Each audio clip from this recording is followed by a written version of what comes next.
আসসালামু আলাইকুম, সবাই কেমন আছেন?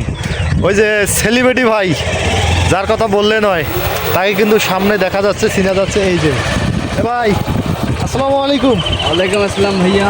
এই তো আপনাকে চিনা চিনা লাগতেছে। ভাই রিপন ভাই নাকি? High high high. এই যে ভাই, আপনাকে তো ক্যামেরা বন্দি করে ফেললাম আজকে। তাই নাকি? আজকে কোথায় যাচ্ছেন? আজকে আমি যাচ্ছি দেশি মুরগির সন্ধানে। আমার ছেলে মেয়ে 20 বছর যাবত কোনো দেশি মুরগির মাংস গ্রহণ করে নাই, এমনকি পোলট্রির মাংস বাইরে খাইতে। সেই মাংসর জন্য আমি যাচ্ছি ছুটে ডুমার থেকে ডিমলা, ডিমলা থেকে দেশের প্রান্তরে চলে যাচ্ছি আমি দেশি মুরগির মাংসের জন্য।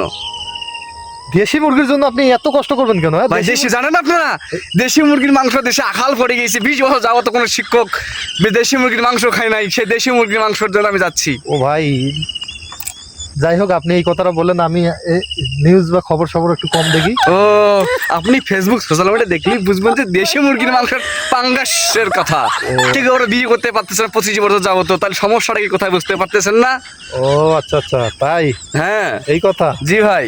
ও, তাহলে আপনার ছেলে মেয়ে কতদিন থেকে খায় নাই? 20 বছর যাবত আমার ছেলে মেয়ে কোনো মুরগির মাংস খায় নাই। আচ্ছা গাইস, এখন রিপন ভাই যা বলতেছে, 20 বছর থাকি তার ছেলে মেয়ে নাকি মুরগির মাংস খায় নাই, দেশি মুরগির মাংস।